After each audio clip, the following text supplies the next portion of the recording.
বন্ধুরা এখন করব চিকেন কষা। কড়াতে তেল দিয়েছি, একটু উপরে চিনি দিয়েছি কালারিংয়ের জন্যে, যার জন্য পেঁয়াজটা দেখো পুরো ব্রাউন হয়ে গেছে। তেজপাতা দিয়েছি। এইবার এই চিকেনটা পুরো ম্যারিনেট করা আছে। চিকেনটা ম্যারিনেট করা আছে নুন, হলুদ, লঙ্কার গুঁড়ো, দই, ধনে গুঁড়ো, জিরে গুঁড়ো, আদা আর পেঁয়াজ, কাঁচা লঙ্কা দিয়ে ম্যারিনেট করা আছে। এটা থাক, একটু বাদে দেবো। এই মশলাটা আমি পুরো দেবো না, একটু হাফ দেবো। পুরো পেস্ট করে নিই, হাফ পেস্ট করা আছে। এটা অর্ধেকটা এর মধ্যে দিয়ে দেবো, কেন অলরেডি আমার মাংসের মধ্যে মশলা দেওয়া আছে। মশলাটা দিয়ে না একটু নাড়াচাড়া করে নিই, বুঝলে? নাড়াচাড়া করে আমি এর মধ্যে দেবো টমেটো পেস্ট এক বাটি। আমি এবার এর মধ্যে দিয়ে দেবো। টমেটোটা পেস্ট করে দেবে, তাহলে খুব টেস্ট হবে। দিয়ে আবার একটু নাড়াচাড়া করব। হলুদ দিয়ে দিলাম। মাংসটা তোমরা সবাই জানো একটু হলুদ বেশি লাগে। কষা হয়ে গেছে। এরপর আমি এইটা এর মধ্যে দিয়ে দেব, যে মাংসটা আমার ম্যারিনেট করা আছে ওটা আমি এর মধ্যে দিয়ে দিলাম। ম্যারিনেট করা মাংসটা দিয়ে একটু নাড়াচাড়া করব। করে ওই যে জায়গাটা আমি রেখেছিলাম ওই জায়গাটা ধুয়ে জলটা দিয়ে দেব। মশলা দেওয়ার জল যেটা বলে।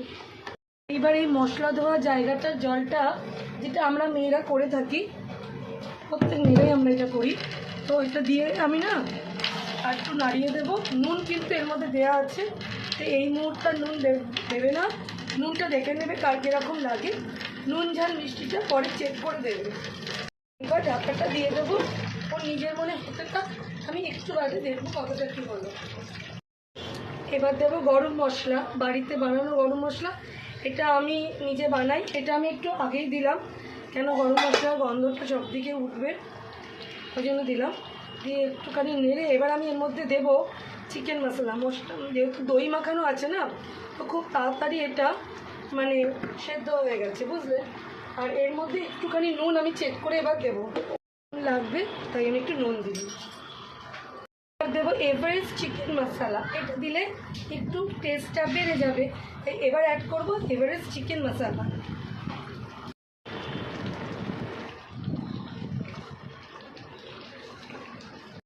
এইবার দেবো কালারের জন্য সানরাইজ কাশ্মীরি মির্চ। এটা দিলে একটু কালারটা আর একটু ব্রাইট আসবে। কাশ্মীরি লঙ্কার গুঁড়ো নাড়িয়ে নিলাম। দিয়ে সামান্য একটুখানি জল দেবো, বাচ্চারা খাবে, একটু জল দিতে না।